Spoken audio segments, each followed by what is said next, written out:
Bonsoir à tous, bienvenue pour cette deuxième émission du Foot Amateur refait le monde. Ravi d'être avec vous ce soir pour un deuxième épisode. On va essayer de refaire le monde gentiment tous ensemble et pour ce faire, je suis évidemment bien accompagné. L'ami Steph est avec moi ce soir. Salut Steph, Salut Julien. comment ça va? Bien, top forme. Ça s'est bien passé la semaine après cette première émission? Tu t'es pas fait lyncher sur les réseaux? Non, que des commentaires positifs, donc ça donne envie de continuer. Je confirme, même chose pour moi. Donc merci à toutes celles et ceux qui nous ont suivis pendant la semaine. On a eu beaucoup de retours positifs, donc c'est évidemment très sympa. La preuve, c'est qu'il y a de la place pour mettre en avant ce foot amateur. Et c'est ce qu'on va encore faire aujourd'hui. On a pas mal de choses à voir avec un invité de qualité. Donc on attaque directement. L'invité, c'est parti, jingle.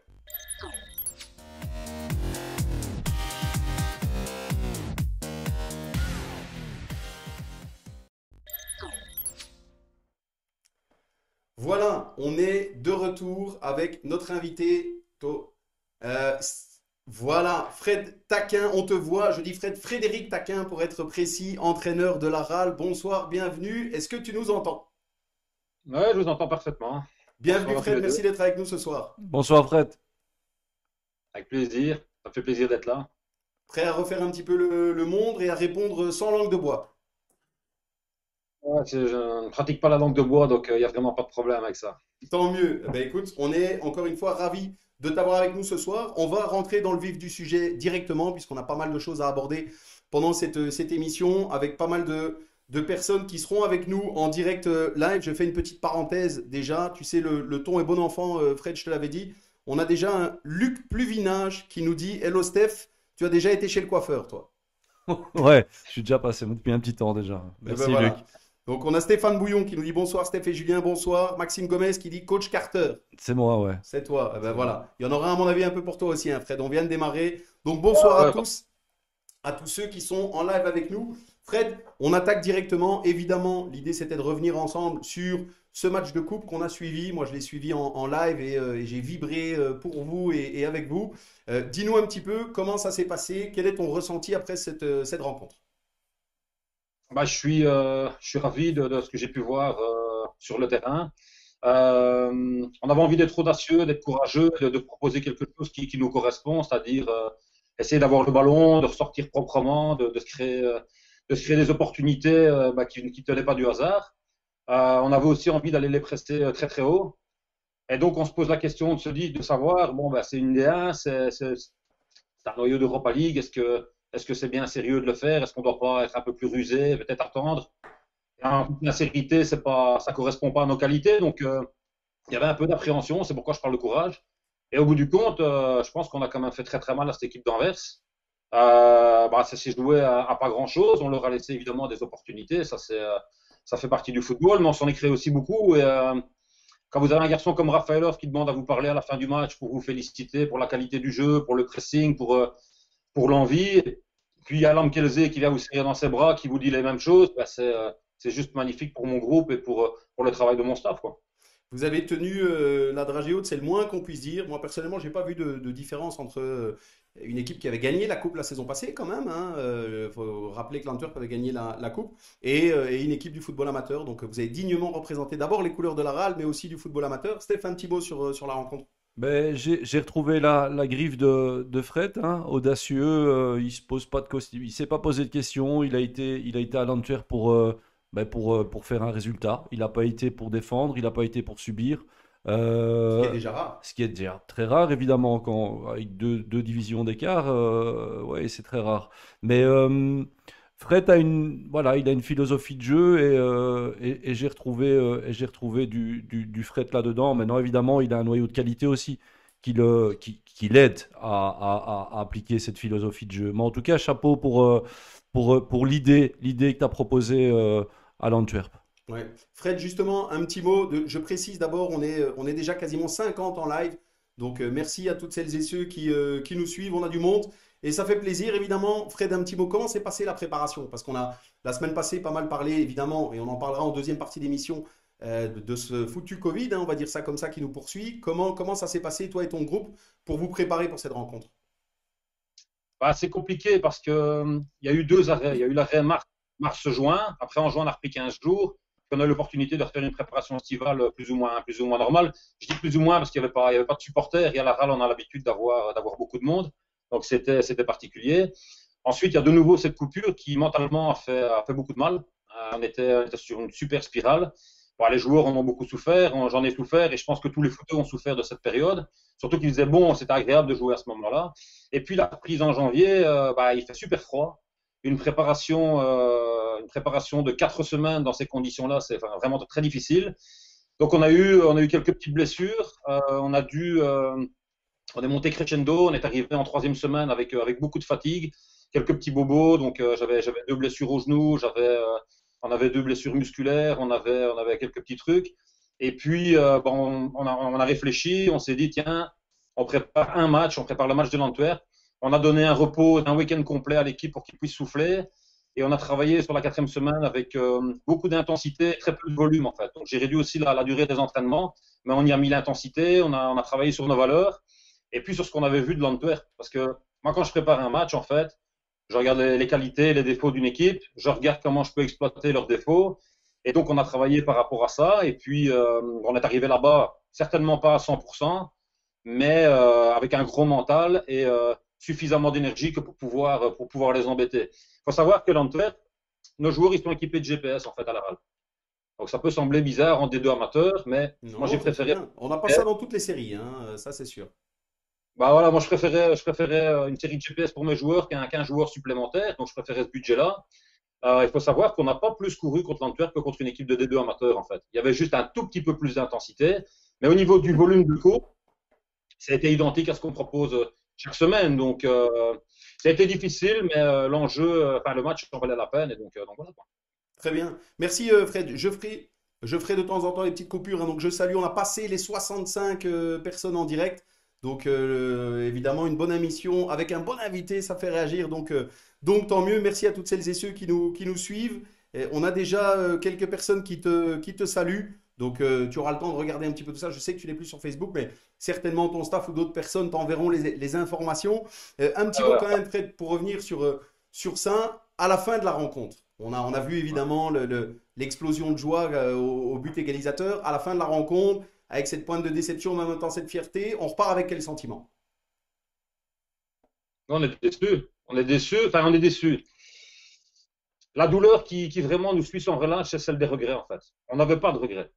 Donc on était content d'avoir développé notre jeu, on était content d'être sortis proprement, on était content de les avoir pressés, d'avoir récupéré des ballons hauts, d'avoir eu des occasions.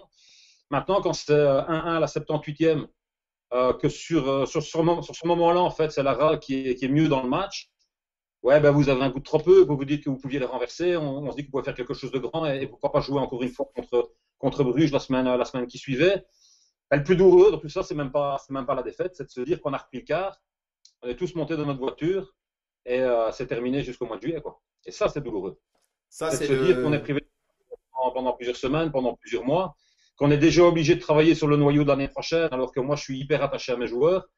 On a été hyper performant tout au long de la préparation en début de saison et en coupe, et malgré tout, je vais devoir me séparer de certains joueurs. Ça, c'est la vraie douleur, en fait. Maintenant, pour ce qui est du match, il n'y a pas de regret. Franchement, on a donné notre vie, on s'est battu pour chaque centimètre. On était prêt à prendre un coup pour en donner un. C'est vraiment ce qu'on a montré. Et puis, on a fait la fierté de notre ville, et ça n'a pas de prix.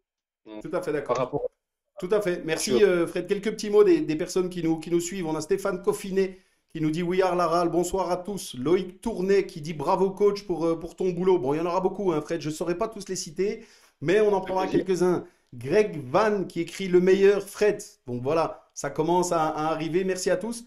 Steph, encore un petit mot sur cette rencontre et puis on passera directement au thème amené par notre invité Fred Taquin ce soir. Ouais, Fred, mais une question toute simple. C'est le genre de match que tu joueras peut-être qu'une fois dans ta carrière. Te retrouver dans un stade de D1 en match de coupe, en plus contre l'Antwerp, le matricule 1. Euh, Honnêtement, nous, quand on a commencé à coacher, évidemment qu'on se voyait dans des stades où il y avait du public, ou est-ce que tu n'as pas aussi un regret d'avoir joué ce match, mais dans des conditions un peu match amical ou match de préparation. C'est pas un regret de pas avoir vibré avec des gens dans le stade, avec un public. Ça aurait été très certainement fantastique. Moi, là où j'ai de la peine, c'est pour justement les gens qui nous suivent. Eux auraient mérité certainement de vivre ce match. J'ai la grande chance d'entraîner la RAL La Louvière, donc j'ai eu la chance d'entraîner devant parfois de jouer parfois devant 5000 personnes. Les derbies contre l'Union du Centre, les matchs contre les Francs-Borins, le match du titre. Donc on joue devant des milliers de personnes pratiquement toutes les semaines, enfin, au moins toutes les 2 semaines. Et donc cette ambiance me manque clairement. J'aurais préféré avoir notre public face au public d'Antwerp. On n'a quasiment jamais de répondant, en fait, pour ne pas dire jamais. Et donc là, c'était vraiment l'occasion pour eux de pouvoir revenir passer. Je sais qu'ils seront de nouveau de retour au stade, qui mettront de nouveau le feu. Donc, c'est plus pour. Et je crois que je jouerai encore des matchs contre ce genre d'équipe. J'espère l'année prochaine en coupe et puis j'espère pouvoir être avec la RAL en Division 1 dans quelques années si c'est possible, quoi. Fred, J'espère pour C'est toi. pas on fini, ça fait espère. Alors, commencer. j'avoue, on a eu quelques soucis. Évidemment, je rappelle à tout le monde que c'est une connexion en live, hein, donc le plaisir d'avoir un réseau Internet qui parfois flanche un petit peu. Donc, on a perdu quelques bribes mais je suppose que tout le monde saura deviner et lire entre les lignes. On va enchaîner directement, Fred, justement. L'idée est toujours aussi que l'invité amène un thème qui est d'application dans son club, qui fonctionne bien et qui pourrait peut-être inspirer ou aider les autres clubs de la communauté. On a discuté un petit peu ensemble et tu voulais nous présenter justement ce qui était mis en place à la RAL de manière générale. On n'aura pas le temps de tout développer de toute façon, mais de manière générale pour, on va dire, lier un petit peu les fameux deux mondes qu'on connaît dans le milieu du football, à savoir l'équipe première et l'école des jeunes. Comment ça fonctionne à la RAL? Qu'est-ce qui est mis en place?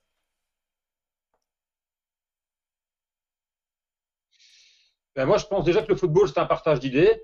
Je pars du principe qu'un entraîneur est aussi un voleur d'idées. Donc, on prend un petit peu de tout le monde et puis on se construit en tant qu'entraîneur.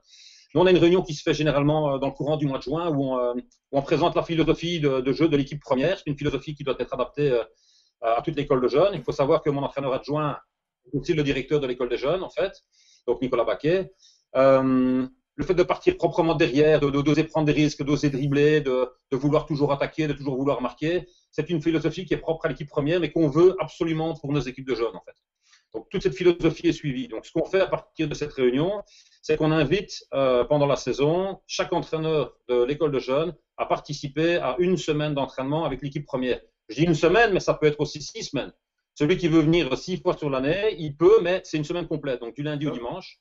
Il assiste aux 3 théories, il assiste à tous les entraînements. Il est à côté de moi à l'entraînement, donc on peut converser sans aucun problème.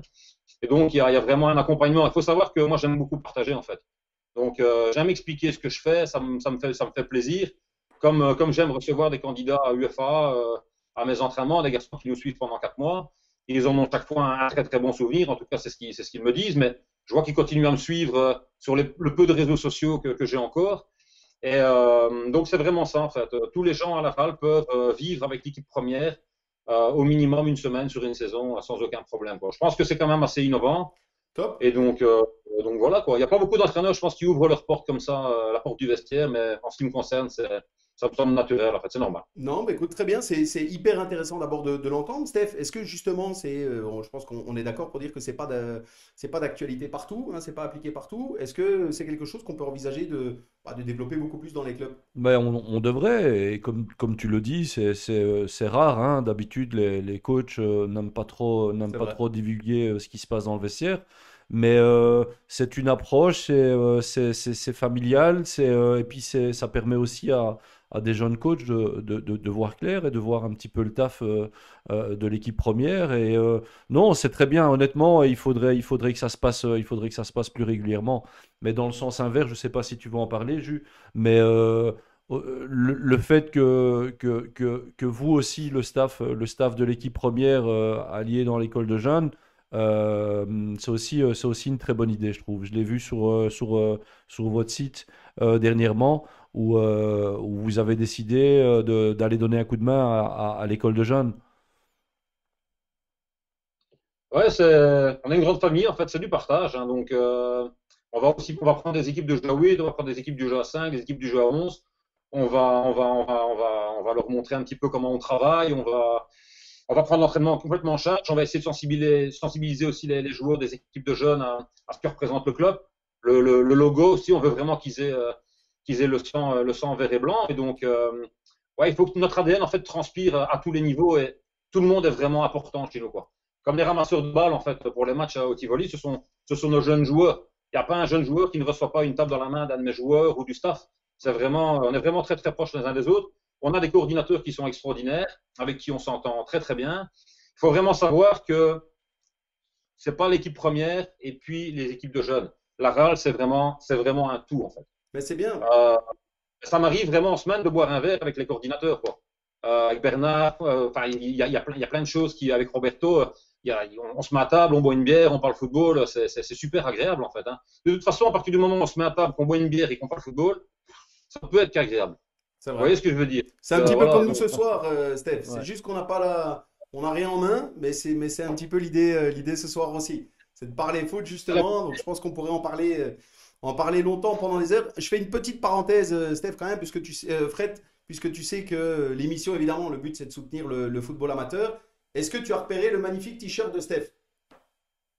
ouais, mais ça, c'est Steph, hein, c'est la classe. Et il Ouais, est fit, hein. La ouais, ouais. classe en toutes Mais circonstances. voilà. Tu l'as ou tu l'as Ouais. pas. Ah, là, c'est Euh, Tellement voilà. vrai. Là, ça, Tellement vrai. Tu Ouais, vois? exactement. J'espère que je tout le sais monde. pas, je pense que t'es plus pro que tu ne le dis. Mais la classe, J'espère que tout le Merci. monde aura bien repéré le t-shirt de Steph qui met un beau clin d'œil justement à ce foot amateur. Bon, je vous avoue, il y a pas mal de commentaires.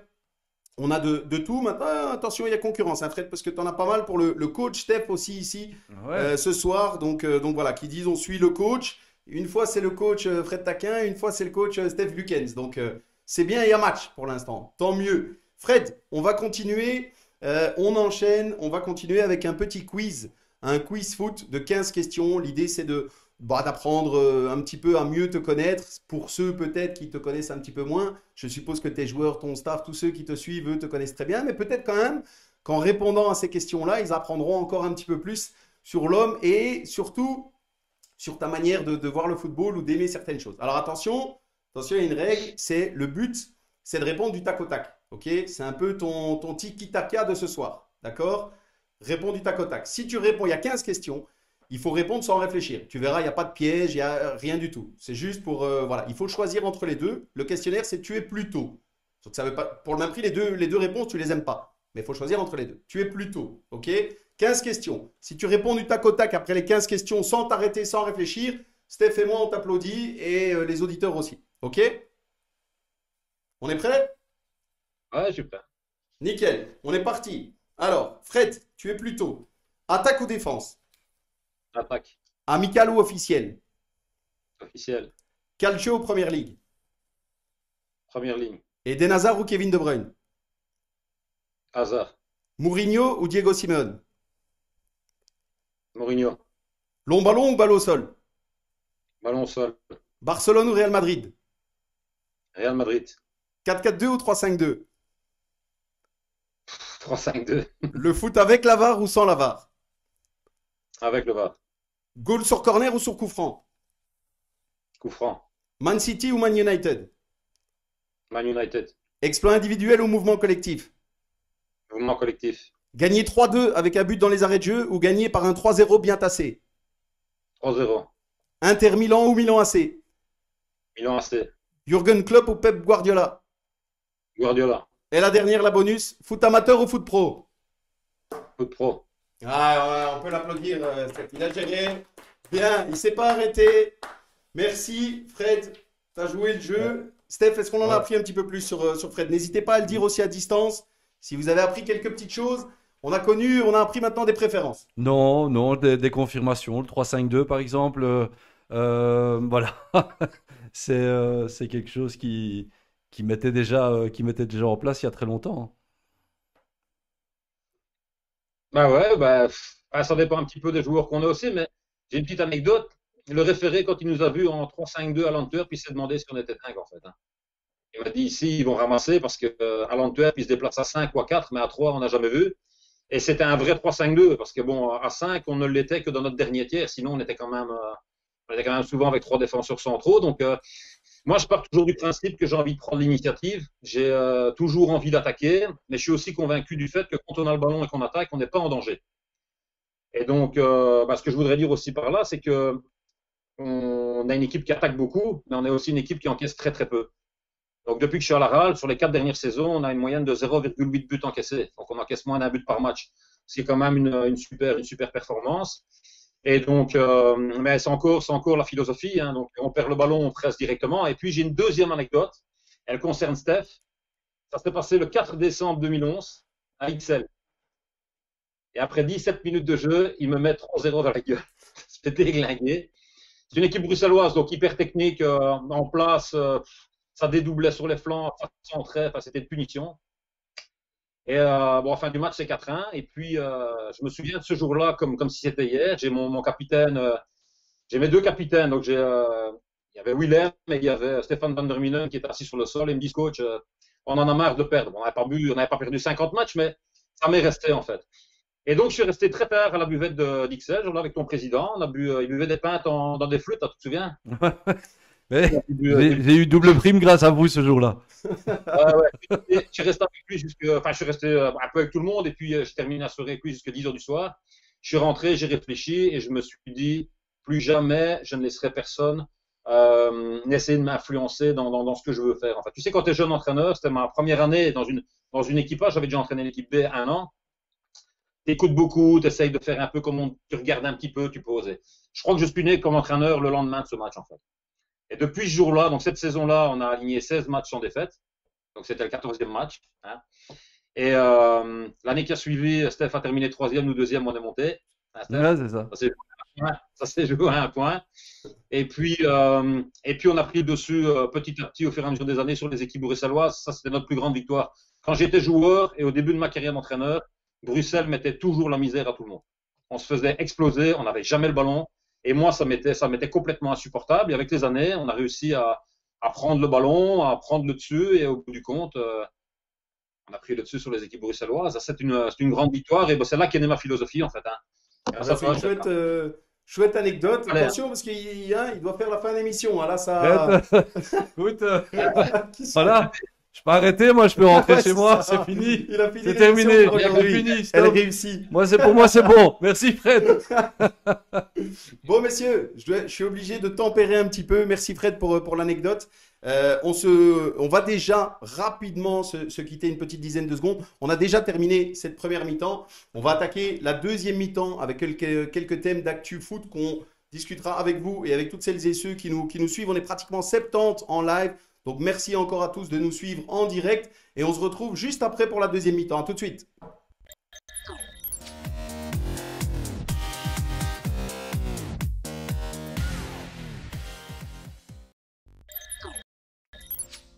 Voilà, on est déjà de retour, ça a été court, je vous avoue, on n'a même pas eu le temps de boire, hein, donc on le fera en direct. Hein. Fred, si tu as soif, n'hésite pas, nous aussi.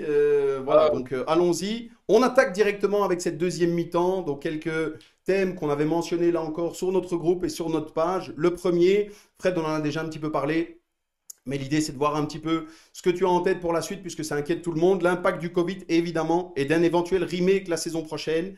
Explique-nous un petit peu, vous allez être à l'arrêt pendant combien de temps? Et est-ce qu'on espère une reprise normale à l'été? Moi, on m'a parlé à un moment donné de matchs amicaux et de reprise des entraînements dans le courant du mois de mars-avril. Sincèrement, je n'en vois pas du tout l'intérêt. Steph le sait comme moi, enfin, tu le sais, les joueurs sans compétition, c'est vraiment compliqué. Et moi, si c'est pour faire des entraînements sans intensité, ça ne m'intéresse pas du tout. Et donc, on espère pouvoir reprendre 15 jours au mois de juin pour travailler techniquement, toucher le ballon, prendre un peu confiance et prendre du plaisir. Puis redonner une pause de 15 jours et attaquer une préparation qui serait non pas de 6 semaines, mais de 7 semaines, quoi. Je ne peux pas imaginer qu'avec le vaccin et tout ce qui se passe pour l'instant, ce soit encore la zone comme ça l'est maintenant dans quelques mois. Donc, j'espère sincèrement que ce sera derrière nous. Et j'y crois très fort. Mais si ça devait se prolonger, je pense que ça ferait beaucoup de mal au monde du football en règle générale, quoi. Même, pas que le football amateur, je pense que le football pro en souffrirait énormément, quoi. Ouais, complètement. Steph, ton avis? Ben, je pense comme toi, Fred, au niveau des équipes premières, que ça soit de chez vous à la P3, à la P4, voilà, continuer à s'entraîner sans avoir un objectif fin de semaine, c'est très compliqué. C'est se retrouver avec des absences, c'est se retrouver avec des, voilà, ça va se retrouver avec un tas de choses qui va pas te permettre de travailler convenablement. Donc moi, je suis OK avec toi. La seule chose, et je l'ai dit la semaine passée, c'est qu'au niveau des jeunes, les jeunes doivent continuer. Même les U19, ceux-là, ils doivent continuer. Mais au niveau des adultes, c'est vrai que ça n'a aucun sens. Et alors Fred, C'est on en d'accord. parlait justement un petit peu avant, maintenant on a un petit peu plus de temps. L'impact, il est aussi sur le fait de recomposer son noyau pour la saison prochaine. Et dans quelle mesure est-ce que justement cette fin de saison prématurée, l'impact du Covid, elle a déjà peut-être un impact sur la saison prochaine? Comment ça se passe tout ça? Parce qu'on a déjà quelques personnes qui nous ont demandé, bon, on ne rentrera pas dans le détail, mais qui nous ont dit est-ce que lui reste, est-ce que lui est encore dans les plans? Je ne les cite pas, mais on ne saura pas tous les faire. Mais dis-nous un petit peu cet aspect-là. Bah, ils doivent se rassurer. J'ai un CDI à la RAL, donc on ne discute même pas de l'année qui suit. Donc, par rapport à ça, il y a pas de problème. Puis, je suis quelqu'un de très loyal et très attaché au club auquel je suis. À partir du moment où le club est ambitieux et qu'on me fait confiance, bah, je suis pas d'avis de partir. Donc, Et que quand vous j'étais prestez. quoi dire? Et que vous prestez. Vous prestez en plus. Ouais, ah ouais, bien sûr. Donc, après, il faut toujours se remettre en question. Moi, tu sais, l'année passée, on a eu une saison beaucoup plus difficile. J'ai souffert de beaucoup de commentaires. J'ai souffert de la critique. Je me suis remis en question. Il y a des gens qui m'ont tourné le dos. Enfin, j'ai vécu toutes les merdes possibles et imaginables qu'un entraîneur peut subir. Tu t'en sors grandi, en fait. Donc, moi, j'ai regardé le requin dans les yeux. J'ai travaillé, j'ai écouté, j'ai continué à avancer. Et depuis cette mauvaise période, on a aligné 21 matchs sans défaite, dont 17 victoires. Il y avait 16 clean sheets, je pense.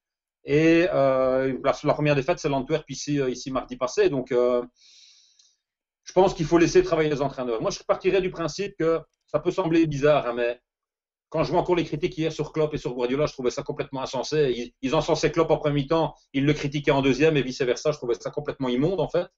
Je pense que quand tu engages un entraîneur, tu dois te le taper toute la saison, le laisser travailler dans de bonnes conditions et de se dire que les joueurs, à partir du moment où ils savent qui est le patron, ils travaillent d'une autre manière. Tu es d'accord avec moi, Steph, ou pas? Je pense que Ouais, si le tout mec, à fait. tu fais faux pas, on sait qu'on va te virer, ben, c'est pas possible en fait. On ne sait pas travailler comme ça. Tout à fait d'accord. Il faut que les présidents et les comités Laisse travailler, ouais. laissent travailler un maximum. À partir du moment où tu fais confiance à quelqu'un, c'est pas après deux, trois mauvaises semaines qu'il faut tout remettre en question. Mais voilà, malheureusement, ça se passe pas comme ça. Et nous, si un jour on devrait devenir président d'un club ou être comme ça dans la gestion. C'est quelque chose que, voilà, moi, je ne ferai pas cette erreur-là. Je ferai confiance à mon entraîneur. Moi, j'ai cette chance-là. La chance que j'ai, c'est que mon président, il connaît le football. Il était joueur de football professionnel. Donc, ça, Ouais, tout à fait. c'est quand même magnifique. Et puis, autant il me met sous pression quand ça va bien, autant il me protège quand ça va mal, en fait. J'ai une grande chance par rapport à ça, tu vois, de pouvoir parler avec lui, parler de football. Et il me comprend, il me challenge tout le temps. Et quand ça va bien, il me challenge pour que je lâche rien. Et puis, quand ça va mal, il me protège, quoi. Donc, moi, je trouve ça remarquable. Il faut surtout pas. Je sais que le football, c'est de l'émotion. On peut être émotif sur une seconde, on peut être émotif sur 2 secondes et sortir une insulte dans un stade, ça arrive, critiquer. Sur une seconde, on ne le pense pas, on le dit, il n'y a pas de problème avec ça. Mais quand on commence à critiquer sur les réseaux sociaux à froid, ça, c'est un problème. Et là, il faut que ça s'arrête. Je trouve que là, il y a vraiment une réflexion à avoir, quoi. C'est les Moi, dérives justement de tout ça, on en parlait, c'est certainement devenu un petit peu excessif par rapport, toi tu es encore à un niveau qui se rapproche des divisions les plus hautes hein, finalement du pays, mais c'est vrai que même au niveau on va dire plus Ouais. bas et provincial, c'est largement excessif ce qu'on peut Les, parfois entendre. les réseaux sociaux, ils ont rendu le truc très agressif. Ouais, C'est très facile aujourd'hui lyncher quelqu'un à travers un clavier, donc ça vole un petit peu dans tous les sens. Ouais. Et exactement. tu as bien fait, ça c'est juste pour l'anecdote, mais tu as bien fait de sortir de Facebook parce que entraîner à ce niveau et comme ça avoir une tribune ouverte au public, c'est pas une bonne chose pour moi. Tout à fait. ah, On est d'accord, messieurs, on enchaîne. Fred, je fais une petite parenthèse puisqu'on a, alors je ne sais pas si je le dis bien, mais Dany Yasmine Nitelet qui dit pouvez-vous lui remettre mon bonjour? Alors, je ne sais pas si tu connais, mais en tout cas, le Ouais, bonjour est passé, Fred. un gars du COP, hein. Un Ah ben voilà. top mec. Le bonjour est passé. Stelvio Donizio, qui est bien connu aussi parmi nous, qui dit je savais que Fred Taquin est un homme de goût avec le Milan AC, puisque tu as choisi tantôt dans le petit coup. Ah ouais, ça va tourner un peu, hein.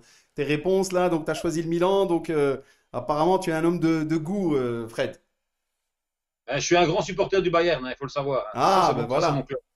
On en apprend. C'était pas dans le quiz, hein, tu vois, donc comme ça, on en apprend même encore maintenant. Real Madrid, Barcelone, machin, bazar, moi je suis pas supporter de ces équipes-là, hein. Ben voilà, le message est passé, mais au moins tu as répondu. Un petit mot, messieurs, on enchaîne avec le deuxième thème qu'on nous avait envoyé.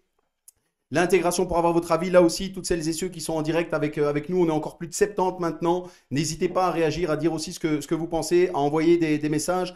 Là aussi, Fred Taquin, parenthèse rapide, Serge Vandenberg qui dit veuillez remettre mon bonjour au coach. Voilà, le bonjour est passé aussi, c'est fait. Donc on attaque avec ce deuxième thème, l'intégration des équipes U23 dans la division d'en dessous. Est-ce que c'est pas un signal, une barrière en plus pour le foot amateur, ce genre de décision? Fred, toi qui as justement l'ambition de continuer à grandir avec la RAL, comment c'est accueilli ce genre de décision? Bah, de prime abord, moi je suis assez positif par rapport à cette idée de pouvoir évoluer face à une telle jeunesse et de pouvoir les aider à grandir. Donc il y a du pour. Maintenant, au niveau des promotions et des relégations, il y a certainement un travail au niveau de l'Union belge, hein. On peut pas faire n'importe quoi. On peut pas non plus faire descendre 4 pros en D2 amateurs. Ça salirait un petit peu la copie parce que bon, ils pourraient éventuellement choisir leur match, donc ça fausse aussi la donne. Comme c'était le cas en provincial il y a quelques années, en fait, hein, tu avais 3-4 mecs de P1 qui descendaient jouer en quatrième provincial. Ouais, Bon, tout à fait. il faut descendre un attaquant, un milieu créatif et un 6 ou un défenseur central, ça change tout, en fait. Donc, il y a à boire et à manger. Et puis, les clubs comme le nôtre, en fait, on aime donner la chance aux jeunes joueurs, des jeunes joueurs qui, à un moment donné, ne reçoivent pas de contrat pro et qui se retrouvent sans rien. Et mon équipe, elle est constituée de ce genre de joueurs, en fait, hein, des garçons qui ont été formés au Sporting de Charleroi, Anderlecht, et qui, à un moment donné, bon, ben, ne percent pas. Et donc, ça pourrait aussi gâcher un petit peu nos recrutements, quoi, de se dire qu'on va devoir aller chercher ailleurs que ce genre de garçons, quoi. Moi, j'adore avoir ces joueurs-là parce que c'est des crèves de faim, quoi. Ils ont encore ce rêve de devenir professionnels, ils viennent à l'entraînement Ouais, avec tout à beaucoup fait. d'ambition. Mais Donc, il y a à boire et Fred, à manger. Fred, Je sais pas. je pense pas que tu pourras plus aller piocher dans ces noyaux-là parce que quand tu regardes par exemple cette équipe de Bruges qui joue en 1B, ils sont vraiment très jeunes, hein. Il y a des quêtes parfois de 16-17 ans sur le terrain. Et tu le sais comme moi, 16-17 ans, c'est quasi impossible d'être sur le terrain où il faut être très fort à ton niveau, où on demande pas mal de force. Mais moi, j'ai une question par rapport à un joueur qui est chez toi, Fred, que j'ai un petit peu connu, c'est Nelson Azevedo. Donc moi, je l'ai connu, il était au Red Star, c'était une des pépites du club. Et il est parti ensuite à Nerped, et puis ensuite il est parti au Standard. Et je sais qu'il est arrivé chez toi, mais pour en revenir à ces jeunes, voilà, tu as eu un jeune qui sortait d'une très bonne formation, un RP et du côté du Standard, qui a même été international. Pourtant, je me souviens au début, quand il arrivait chez toi, je lisais quelques articles, il n'avait pas si facile que ça. Est-ce que, est-ce que la transition jeune et venir jouer dans la division inférieure, pour toi, est une bonne chose? Elle aide pour le contact physique, l'impact, le côté athlétique du football. Après, il faut savoir qu'en D2 amateur, on a beaucoup de joueurs qui sont. Il y a très très peu de mauvais joueurs en D2 amateur. Il y a quand même beaucoup d'intelligence. C'est tous des garçons qui ont reçu une formation élite ou qui ont évolué dans des noyaux D1A, D1B. Donc, il y a quand même. Ils y prennent en expérience, ils y prennent au niveau athlétique. Maintenant, il n'y a personne qui va apprendre à Nelson Azevedo à dribbler. C'est un dribbleur né. Il a le sens du but, il a ses courses dans la verticalité. Il y a des choses qu'il a eu à la naissance. C'est un don, en fait, du ciel. Ouais. Maintenant, moi, là où je peux le développer, et c'est pour ça qu'au début, ça grippe un petit peu, c'est dans le jeu de position, c'est dans l'impact physique. Et puis, bon, le garçon, il va vite, il dribble bien. Qu'est-ce qui se passe dans les divisions inférieures? Même en division 1, hein, moi, je peux te le dire, contre l'Antwerp, il a mis un crochet, il a mis 2 crochets, troisième crochet, c'est qu'il l'a envoyé dans la tribune, hein. Ouais, c'est ça. Ouais. C'est comme ça. Donc, Ils sont lâchés dans l'arène. Seuls les meilleurs s'en sortent. Moi, j'ai vu plein de mecs formés en élite qui terminent leur carrière en provincial, quoi. Moi, j'ai eu des garçons. Ouais, et même là, ils ont dur. Même là, ils ont dur. Et même là, Parce qu'en fait, on leur a appris un football totalement différent. En fait, on leur a appris un football pour jouer tout en haut. Et il y a un moment donné, tous ces gamins se retrouvent plus bas, où ça s'entraîne moins, où il y a moins de qualité, Et le jeu n'est pas le même. et le jeu n'est pas du tout le même. Non. Et pour finir, ces quêtes, ils explosent. C'est en clair. fait, il y a déjà le facteur victoire. Excuse-moi. Déjà, tu dois gagner en équipe première. Donc, toute cette politique équipe de jeunes, on gagne pas, c'est pas grave. Mais ici, c'est grave. On peut pas perdre. Il faut le savoir. C'est ça. Ou à la râle, quand c'est la crise. Hein. Vous le savez, ça. Hein. Bah ouais, mais pas ça, faire comme dans beaucoup d'endroits, en fait. Alors, on doit gagner. Il y a rien à faire. Donc, il y a ça. Et puis, plus on monte, à partir du moment où on a les qualités, hein, plus on monte, plus c'est facile. C'est ça. Sincèrement. Vos coéquipiers sont plus forts, ils pensent plus intelligemment au niveau des déplacements. C'est plus facile de trouver des solutions, vous avez plus d'espace. Et alors, et au niveau du coaching, c'est la même chose. Plus vous montez, plus les choses sont cohérentes en fait. Et donc c'est plus simple. C'est plus simple à analyser, c'est plus simple de travailler. Et moi, je vais me battre pour ça. Et vraiment, j'ai envie de devenir professionnel un jour pour une raison. La première pour moi, parce que c'est ce que je veux vraiment faire. Et la deuxième, pour montrer que des mecs comme moi sont capables d'aller au plus haut niveau. Je pense que Felice Mazou l'a fait à une époque. Et moi, j'ai vraiment envie d'être l'ambassadeur de tous ces mecs-là et d'essayer de tirer un maximum de garçons qui entraînent dans les divisions inférieures, mais qui sont bourrés de talent, mais qui sont freinés parce qu'ils n'ont pas eu de carrière professionnelle, en fait. Ouais, et tout moi, à ça me fait. rend malade. Ça me rend malade. Donc, j'ai vraiment envie de Je peux. pouvoir réussir pour eux aussi. Ouais. Et qu'est-ce que tu penses de ce carrousel là de coach? Excuse-moi, après Ouais, je te laisse parce que tranquille. là- Ouais, ouais. Non, mais c'est Et parce qu'on qu'est-ce n'aura que pas le temps, les gars. Là, vous Ok. débordez de. Hein, qu'est-ce que Steph, tu il va se faire penses? 112 questions. Là, Ouais, donc, ça, écoute, Ouais, mais... il faut Les gars, on va faire 4 mi-temps à ce rythme-là, je vous le dis. 4 mi-temps. Non, mais Fred, dis, je sais même plus maintenant. Tu m'as embrouillé. Voilà, remonte ton t-shirt. Amateur. Voilà, amateur. Ça va Vas-y, revenir. enchaîne. Alors j'interviens, ça va revenir, et il va se souvenir. Je fais une parenthèse, messieurs. On va devoir enchaîner un petit peu. Et il y a beaucoup de messages, Fred. Donc là encore, on ne saura pas tous les citer. Tu as le bonjour de Steve Errand, que tu as connu à Wegenap, apparemment. Ah ouais, il était gardien, je me souviens. Ah ben voilà. Steve qui te dit Et je me bonjour. suis- Vers le front, là, j'ai eu une tête comme ça, là, comme Rocky Balboa, si je me souviens bien. Ah ben voilà, ben écoute, l'anecdote est passée. Stelvio qui dit aussi blague à part, on taquine, mais humainement parlant, c'est quelqu'un de très bien. Stéphane Coffinet qui nous dit je suis pour la notion des U23 si ça augmente le niveau d'ensemble de la série. C'est aussi un avis intéressant. On a un message pour toi, Fred. Alors la prononciation, les gars, sorry, hein, mais SLR, donc hein, Alan Waterblay. Fred est un top mec. Très proche des supporters, je comprends qu'il est difficile de supporter les réseaux sociaux, pollués d'abrutis à la critique facile, on perd un peu la proximité avec notre coach, mais l'écouter parler à travers ses interviews d'après-match est toujours un plaisir. Message sympa, Fred. Ça fait plaisir. Mais voilà, Christophe Ah, c'est Collard, sympa. entraîneur qu'on salue aussi à l'Ano 1 en P1 qui dit salut tac, terrible coach. On leur Voilà. donne nos compliments. Il y en a pas mal, donc il y a un petit peu de tout. Steph, est-ce que c'est revenu? Sinon tu me le dis. Non, vas-y, continue. Non? Ok. On enchaîne. Brice Brichard, on le salue, qui est là aussi, que tu connais bien, hein, Brice Brichard. Il y a toute une bande, là, ils sont présents avec nous ce soir, on les salue. Encore une fois, messieurs, on va terminer déjà cette deuxième mi-temps. Donc, Steph, si ça revient, ce sera pour la troisième. Un petit mot quand même, Fred, j'aurais bien voulu qu'on vous mentionne dans cette partie-là, mais on note quand même, puisque l'émission est la mise en avant du football amateur, l'exploit de l'Olympique de Charleroi qui a été éliminé Zulte Waregem 1-0. Et il y a un petit paradoxe de nouveau, c'est qu'ils ne peuvent pas accueillir Eupen. Au niveau des infrastructures, on se passera les détails, mais on voulait quand même les citer. Bravo à eux, ils ont réussi un exploit. On est assez revenus ensemble sur le fait que pour la RAL, c'était pas loin. Espérons que ce soit pour la saison prochaine. Il nous reste une troisième mi-temps, un peu plus détente. On a encore pas mal de contenu à passer ensemble. La deuxième mi-temps est terminée. On se dit à tout de suite. Petit jingle, troisième mi-temps, c'est parti.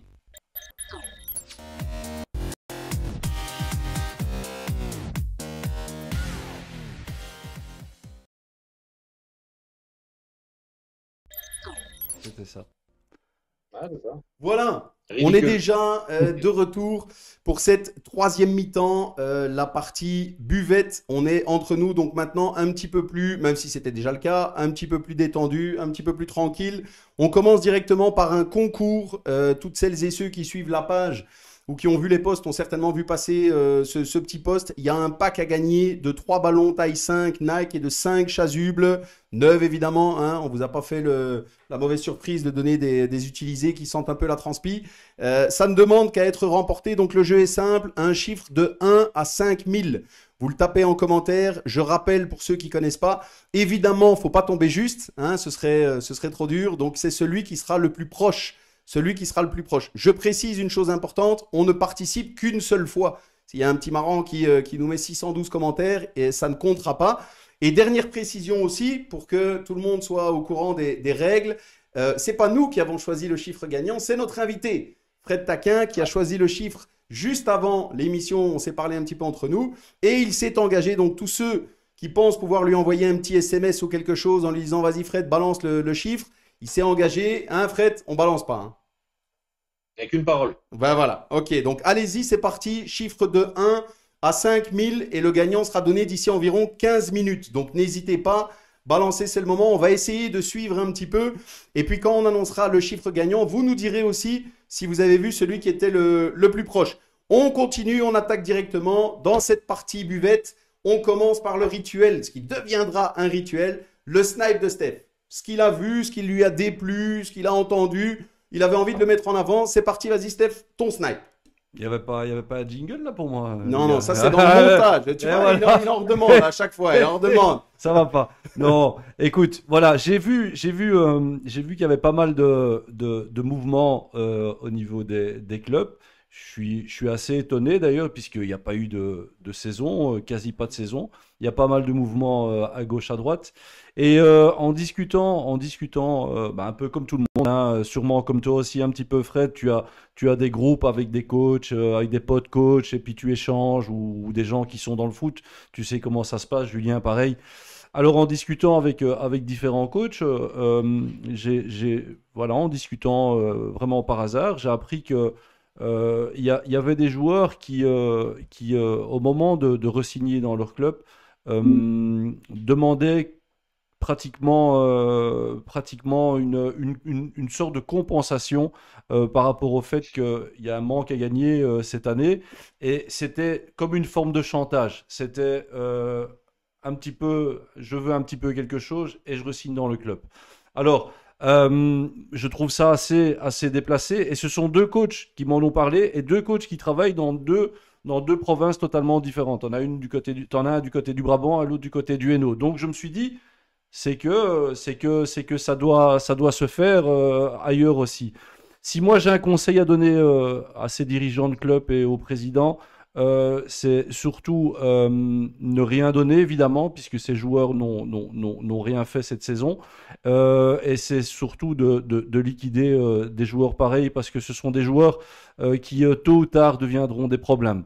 Ils se rendent pas compte que la situation est compliquée, ils se rendent pas compte qu'il y a des gens qui ont du mal à joindre les deux bouts dans cette situation, et ils ne se rendent pas compte. Un exemple concret, tous ceux et toutes celles qui travaillent dans le milieu hospitalier, ils ont reçu une prime. Cette prime, une fois qu'elle a été rabotée, c'était des cacahuètes. Et là, j'entends que des joueurs de football amateurs font carrément un chantage pour re-signer dans leur club. Donc voilà, je voulais souligner ça, et s'il vous plaît, à tous ces dirigeants de club, stop avec cette escalade, stop avec cette mascarade, tout simplement. Très et bien. Ces joueurs-là dehors. Merci Steph, le snipe, le message est bien passé. Fred, ton avis là-dessus justement. Est-ce qu'il n'est pas temps que tout le monde fasse un petit peu plus preuve de solidarité par rapport à la situation? Bah déjà, quand on joue en amateur, on joue pas pour l'argent. Hein, ça, c'est déjà la première chose. C'est vrai. Donc, Normalement en tout cas. Je dis pas qu'il faut le laisser aux autres, mais ça doit pas être la priorité. La priorité, ça doit être l'amusement, de se retrouver avec les copains, prester. Et puis, s'il y a un petit quelque chose sur le côté, c'est magnifique. Le seul truc que je veux dire aux dirigeants de ces clubs, hein, c'est on ne discute pas avec ces gens-là, on les met dehors tout de suite. C'est ça. Ça sert à rien. Mais c'est ce qu'il arrive pas. C'est comme tu dis, Fred. S'il y a à prendre, évidemment qu'il faut prendre. Mais là, le snipe, il est plus dirigé. C'est un chantage, en fait. Voilà, il faut une compensation, ou sinon je signe ailleurs, où on peut me donner cette compensation. Voilà, il faut arrêter avec ça. Tout à Merci fait d'être venu, au d'accord. revoir. Messieurs, juste un petit mot justement, on a Philippe Segers qui nous dit en Brabant flamand, c'est la même chose aussi, peu importe les provinces dont tu parlais, Steph, c'est pousser la porte d'un club, demander un tarif sans même avoir laissé d'abord une carte de visite. On a Karim aussi qu'on salue qui nous dit les dirigeants doivent être sur la même longueur d'onde, sinon c'est la porte ouverte aux mercenaires. C'est Voilà. aussi ça. Les dirigeants aussi ont un rôle à jouer par rapport à ça, c'est certain. Ok, très bien. Merci Steph pour ce Avec petit coup de plaisir. gueule, ce snap qui est bien passé. Un petit mot aussi rapidement, un coup de cœur, on adoucit un petit peu la donne. Un coup de cœur, quelque chose qu'on avait envie de mettre en avant. Donc c'est toute l'équipe du foot amateur refait le monde. Aujourd'hui, on fait un petit big up à une ASBL qui s'appelle New Regard. Ils sont de Farciennes. Donc voilà, là encore, ils ne sont pas au courant qu'on va les mentionner, qu'on va parler d'eux. Mais on avait envie de les mettre en avant. New Regard, je précise, ASBL à Farciennes. Et donc ça avait été initié par monsieur Max Olomé, qui malheureusement nous a quittés. Ça a été repris notamment par Joseph Guilandi, j'espère que je le dis bien. Et ils prônent l'inclusion et l'inclusion à l'école. Donc ça, ils avaient d'abord créé une classe inclusive, donc avec des enfants porteurs d'un handicap ou de certaines déficiences. Et maintenant, ils ont établi ça aussi au niveau du sport. Et ils ont fait quelques entraînements où ils essayent justement d'inclure voilà, des personnes et des enfants en l'occurrence avec certaines difficultés, avec des enfants dits ordinaires. Voilà, donc on avait envie de les signaler, de leur faire un petit coucou, de les encourager. Donc toutes celles et ceux qui ne connaissent pas, allez voir New Regard ASBL à Farciennes. Ce genre d'initiative, comme je l'ai dit la semaine passée, on en a besoin dans le foot amateur et on en a tout le temps besoin, particulièrement maintenant. J'enchaîne, messieurs, avec encore une nouveauté, une petite nouvelle séquence. Donc on a, là aussi, je fais un petit remerciement à une chaîne, ceux qui ne connaissent pas YouTube, qui a adhéré à notre concept d'émission foot amateur qui s'appelle Best of Cult et qui fait de tout comme montage de vidéos. Et donc chaque semaine, on aura le plaisir maintenant de montrer une image de ce que les gens pensent être le foot amateur et une autre image de ce que nous, on sait qu'est le foot amateur. Donc voilà un petit peu ce que ça donne, ça va très vite. Une image de chaque et après, vous nous donnez votre avis. C'est parti vidéo.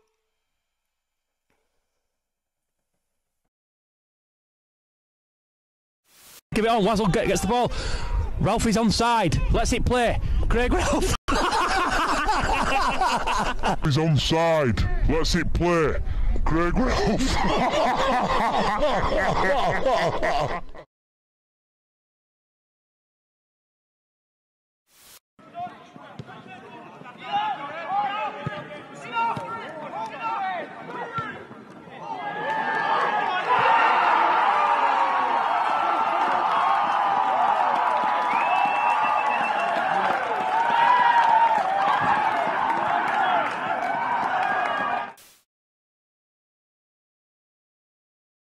Voilà, on est de retour, très rapide. Alors, pour tous les auditeurs, auditrices qui nous suivent, je ne sais pas si vous avez reconnu sur la première vidéo, Steph, c'est avec les vétérans de Saint-Mich, hein, on a déniché une petite pépite. Non, non, c'était pas moi. D'abord, je jouais pas back droit. Ça, c'est déjà une chose. Non, c'était extérieur. Ah, extérieur gauche. partait Je en pensais, flanc, je là. pensais que c'était le défenseur qui revenait. Mais le pire, enfin, Fred, on a connu les séries provinciales. Moi, j'ai déjà vu, hein. J'ai déjà vu ça, hein. Des joueurs qui trébuchaient comme ça tout seuls. Ça arrive, hein. Ouais, Ah, on a ça fait mal, arrive. Évidemment que ça On est arrive. plutôt fan de la deuxième vidéo. C'est plutôt le genre voilà, de but incroyable et d'émotions voilà, qui font du bien pour nous. En tout cas, voilà, c'était une petite parenthèse. On Moi, j'en ai mis arrive. j'en ai mis des plus beaux, moi. T'en as mis des plus beaux. Mais Ouais. donc, Fred, là aussi, tu pourras nous en envoyer. Si tu en as des belles, tu pourras nous les envoyer ou des gens de ton staff. Et Steph nous en enverra quelques-unes parce qu'il reste sur une vidéo pas terrible. Donc, il nous en enverra quelques-unes. Ok, très bien. Fred, on arrive tout doucement, hein, il nous reste 10 petites minutes, on arrive tout doucement à la fin de l'émission. Il va nous rester deux questions à te poser. Simple. Peux-tu nous citer un de tes meilleurs souvenirs au football? Alors, on n'a pas dit le meilleur, celui dont tu as envie de parler aujourd'hui et de mettre en avant. Meilleur souvenir. Un de tes meilleurs. Bah, il y en a un qui. Allez, le but qui m'a le plus marqué avec la RAL, c'est au mois de décembre, mi-décembre, juste avant la trêve hivernale. Et c'est le dernier match avant d'affronter les Framborains. On est sur 16 matchs 16 matchs sans défaite. On est premier du classement. Et on a 2 points d'avance sur les Framborains, quoi. Et on joue contre René. Ils mènent 1-0, on fait 1-1, ils font 2-1, on fait 2-2 pour 87e, je pense. Et à la 96e minute, donc c'est pour vous donner l'état d'esprit dans lequel on évolue, hein. On est à 10 dans le rectangle, on est à 9 dans le rectangle, et le 10e joueur est 15 mètres devant le rectangle adverse. Je ne sais pas si vous imaginez le Tivoli, le terrain, il fait 117 mètres de long, hein. Donc c'est pour vous dire l'espace qu'il y avait dans le dos. Et on marque à la 96e minute, et on est sur ce terrain, et on se pousse, on tombe, et on se retrouve presque au point de pénalty avec le staff à sauter l'un sur l'autre, tellement on était heureux, en fait. Et ce jour-là, on a 5 points d'avance sur les Framborains, et je pense que ce but a contribué largement au titre de Détroit amateur. Donc j'ai vraiment ce souvenir incroyable de voir toute mon équipe attaquer et de se dire on veut pas d'un match nul, on veut gagner, quoi. C'était juste magnifique, en fait. Top. C'était juste magnifique. Bah écoute, top. Merci Fred. Un petit mot quand même, parce qu'on l'a vu passer rapidement, mais on l'a quand même repéré. Toutes celles et ceux qui nous suivent l'ont peut-être vu aussi. On a vu un beau cadre derrière avec un joueur qu'on a cru reconnaître derrière toi. Mais non, grand, toi, juste pour ça. Johan Cruyff. Attends, on va essayer de te mettre. Voilà, on le voit bien là. Super. Merci, To. Un petit mot. Johan Cruyff, c'est le parrain du beau jeu, en fait, hein. Tout ce qui est rondo, moi je suis un grand adepte des rondos, on fait ça à tous les entraînements, les rondos, le jeu de position, le fait de vouloir un football total, en fait, toujours vouloir attaquer avec une bonne organisation, évidemment, hein. Mais c'est un mec aussi qui avait peur de rien, quoi. Donc il regardait tout le monde dans les yeux, il y allait cash, un peu comme Ibrahimovic maintenant, si tu vois ce que je veux dire. Ouais, bien sûr. C'est le genre de personne que j'apprécie beaucoup parce qu'ils n'ont pas de langue de bois, ils disent ce qu'ils pensent sans pour autant blesser les gens. Ça reste très sain. Après, la photo qui est là avec le doigt, en fait, le doigt, il vient sur un ballon de football qui est juste là. C'est un peu, je dois jamais oublier qu'en fait, le plus important, c'est de jouer au football et prendre du plaisir, quoi. Il me le rappelle. Même quand c'est dur, qu'on se dit qu'à un moment donné, on va peut-être bloquer. Non. On veut le ballon, on veut être dominant, on veut essayer de prendre un maximum de plaisir avec ce ballon, justement. Et c'est la direction que je veux suivre tout au long de ma carrière, quoi. Donc, ce cadre, c'est ça, en fait. Ça représente ça. Ok, merci Fred. Steph, le discours de Fred et ce beau poster qu'on a aperçu derrière, tout ça, ça te parle? Oui, et c'est vrai, ce qu'il vient de dire, en fait, il est fidèle à ses principes. En début d'émission, je l'ai dit, ce que j'ai vu contre l'Antwerp, je l'ai vu contre XL en P3 il y a une dizaine d'années. C'est la même idée de jeu, c'est exactement pareil. Donc reste fidèle et un jour ça payera, en fait. Mais je te le souhaite, vraiment, je te le souhaite. C'est gentil, Steph. Top. Avec plaisir. Je fais encore une petite parenthèse, messieurs. Bon, là encore, hein, on sait pas reprendre tous les commentaires, mais on a Christophe Debatty qui nous dit: j'ai déjà vu certains coachs trébucher tout seuls, mais bon, c'était plus en troisième mi-temps. En référence à la vidéo qu'on a vue. On a Frédéric Bonvalet qui nous envoie: Steph, c'était un stuffer. Ouais, Fred, bonjour, c'est Sainte. C'est le club de Sainte. Bonjour voilà. au club de Sainte. On les salue aussi. Karim qui nous dit: Fred aime le football pour le Real et il aime Cruyff, l'icône du Barça. Saïd Ben Ali qui nous dit: bravo les gars, top votre live. On a encore un petit clin d'œil pour l'ami Steph. Nathalie Van Denet qui nous dit: j'en ai mis des plus beaux, ce coach amateur et sa simplicité légendaire, je l'embrasse. Ouais, bisous. C'est madame. Fred, c'est madame. Qui participe. Ouais. On fait ça rapidement. Merci, très bon choix. Donc Philippe Segers qui dit: très bon choix, Fred, pour JC. Alors JC, je ne sais pas. Et ben voilà. Et Loïc Tournet qui nous met: chouette émission, bravo. Je fais une parenthèse, Loïc Tournet, pour le gagnant justement du concours qui nous avait donné, je l'ai vu passer, le chiffre 7100. J'ai rappelé que c'était de 1 à 5000, donc 7100, c'est un peu au-dessus. Donc malheureusement, ça ne comptera pas. Tous les autres ont été comptabilisés. On va donner, avant la dernière question, Fred, le résultat du jeu. Donc comme je l'ai dit, c'est Fred qui a choisi avant. Donc toutes celles et ceux qui ont participé, on va essayer de trouver le gagnant. A priori, on l'aurait, mais je montre déjà le chiffre qu'il fallait trouver. Voilà, vous l'avez là. Tu dis? Oui. Tu dis, Fred? Ah, c'est pas à nous, ça va. Donc, le chiffre ici, le chiffre 8. Voilà. Je ne vous entendais plus, en fait. Ah, ben Ça me voilà. semblait bizarre. Tu nous entends maintenant, c'est de retour? Nickel. Donc, chiffre 8. Donc, toutes celles et ceux qui ont participé, a priori. Ouais, je t'entends. Ah, ben voilà, nickel. A priori, le gagnant serait Karim qui a donné le chiffre 10. Donc Karim, si c'est bien ça, on vérifiera évidemment, mais si c'est ça, on te félicite, tu gagnes 3 ballons Nike taille 5 et 5 chasubles. Donc voilà, Loïc qui répond, Loïc Tournet, j'ai zappé ce passage avec les règles, pas de souci, mais au moins comme ça, c'est fait. Steph, Fred, dernière question, on est un peu plus détente messieurs, 19h56, bientôt 57.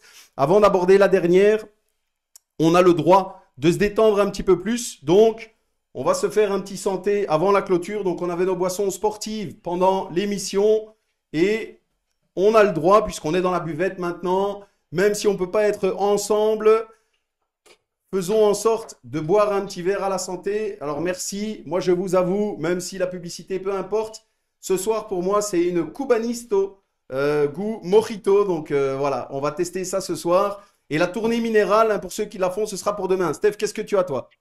Moi, c'est une boisson énergétique. Ben voilà, lui il reste dans l'énergie, Ouais, dans la voilà. performance. Et toi Fred? Non, c'est une Moretti, c'est une bière italienne qu'on aime boire après le match en fait, hein. Eh ben voilà, on aura le plaisir, messieurs, malgré le fait de ne pas être en présence physique, de se faire un petit santé. Là encore, toutes celles et ceux qui nous suivent, n'hésitez pas à nous dire comment vous profiterez de votre apéro du lundi soir, juste après cette émission. On y est presque. Fred, on attaque la dernière question. C'est plutôt un message. On a abordé quasiment 1 heure ensemble. Est-ce que tu as, ou dis-nous plutôt, ça va être mieux, un message à adresser à ton club, tes joueurs et ton staff? Vas-y, c'est le moment. Ouf. Bah, d'abord, là, tu me prends quand même. Je te prends en dépourvu un petit Là, peu. je vais faire ce que j'ai oublié de faire à la théorie lors du match de l'Antwerp en fait. Et j'en ai justement parlé à mon staff. Je voulais les remercier en fait pour le travail accompli. Ils ont été fantastiques. On forme une vraie équipe. C'est des garçons formidables. En plus d'être formidables, ils sont loyaux et ils sont hyper compétents. Donc tout ça ne serait pas possible sans eux, clairement. Je voulais remercier on peut pas vraiment parler d'un comité chez nous, mais les dirigeants, j'ai envie de dire, de la RAL, Salvatore, Tony, c'est des gens qui me font confiance depuis maintenant 4 ans. Et sans leur soutien, rien ne serait possible. Tant la pression parfois est forte. Et donc, j'évolue dans un milieu qui me correspond complètement avec le soutien dont j'ai besoin. Et alors, mes joueurs doivent savoir que je suis fier d'eux. Ils ne me donnent que du plaisir. Le plaisir de les voir travailler à l'entraînement dur, parce qu'ils travaillent dur tout le temps. Il n'y a jamais de répit, je les lâche jamais, je suis toujours sur leur dos. J'essaye d'être le plus positif possible, évidemment, mais quand vous êtes dans mon équipe, il y a une chose que vous devez faire. Vous devez courir. Si vous courez pas, vous jouez pas. Ils le savent. Et ils courent comme des chiens. Tout le temps. C'est des putains de guerriers et c'est un vrai régal. Et donc je les remercie. Je vais en revoir l'année prochaine. Ça va être un régal. Il y en a d'autres, malheureusement, que je ne verrai plus, en tout cas que je n'entraînerai plus. Et à ceux-là, je vais leur souhaiter bonne chance. Je suis vraiment triste de plus être leur entraîneur, mais bon, voilà, les choses sont ce qu'elles sont. Il faut pouvoir l'accepter. Donc, que du bonheur. Merci à vous tous et vivement ce mois de juin qu'on puisse travailler à nouveau ensemble et gagner des matchs, quoi. Top, merci beaucoup Fred. Messieurs, on est dans les dernières secondes maintenant du coup. Avant de se dire au revoir, un petit bilan. Steph, comment tu t'es senti pour cette deuxième émission? Ben, bien, avec Fred, voilà, c'est un peu la même relation qu'on avait sur les bords du terrain. C'est quelqu'un on le voit avec les messages, hein, c'est quelqu'un d'apprécié humainement. Et c'est pour ça que moi je lui souhaite que du bon et je lui souhaite qu'il parvienne à réaliser son rêve de devenir professionnel. Et Fred, je te le promets, je viendrai, on en avait parlé, mais je viendrai te voir à la Louvière. Mais inside, hein. Ah ouais. Et si tu veux venir passer une semaine avec moi, t'es le bienvenu. Pareil pour Impec, toi. je le ferai, promis. Bah top, on viendra à deux Fred, comme ça Ouais, on ouais. prendra plaisir. On prendra plaisir à refaire le monde après ensemble. Fred, merci beaucoup d'avoir été avec nous. Tu dis? On va le refaire, faut pas vous inquiéter. Ah bah, avec grand plaisir. Merci Fred. Ton petit bilan de cette heure passée avec nous. Moi, j'ai pris beaucoup de plaisir déjà à vous voir. Steph, c'est un entraîneur que j'apprécie beaucoup parce que c'est un gars qui mettait ses couilles sur le terrain. Il donnait ce qu'il avait. Il a fait jouer XL de manière admirable. J'ai toujours, même en perdant, en fait, il faut savoir une chose, c'est que je suis un très, très mauvais perdant. Mais si j'ai eu du spectacle, il y a des défaites qui sont acceptables. Et les défaites que j'ai eues contre Steph, je les ai acceptées parce que j'avais vécu un bon moment de football, en fait. Et ça, Ça, je voulais que tu le saches. Je pense peut-être, je t'avais peut-être dit à l'époque. Et je suis content, Julien, d'avoir pu un peu converser avec toi, puisqu'on se suit un peu sur les réseaux sociaux, mais on n'a Tout à fait. jamais vraiment discuté ensemble. Donc, j'étais ravi de participer à cette émission. J'espère qu'elle va avoir beaucoup de succès. Et j'espère sincèrement pouvoir vous voir en vrai, vous sentir, et qu'on puisse boire un verre ensemble et discuter football un peu plus qu'1 heure, quoi. Eh ben On écoute, viendra. Fred, le rendez-vous est pris. Grand merci. Évidemment, le but de tout ça, c'est de pouvoir peut-être un jour, qui sait, faire du présentiel, c'est-à-dire inviter, se faire une sorte de gros talk show tous ensemble avec des invités. C'est ce qu'on espère. Moi, j'ai été ravi de t'accueillir ce soir aussi. Je suis ton parcours et je suis même, je le dis honnêtement, assez admiratif de ton parcours. Donc, je continuerai à te suivre. Et évidemment, je te souhaite, comme l'a dit Steph, que tu puisses toucher à ce milieu du foot pro. Tu seras un digne représentant du foot amateur. Donc, on sera tous supporters de ton évolution. Donc, bravo à toi, à la RAL, à tout ce que vous faites et tout ce que vous ferez encore.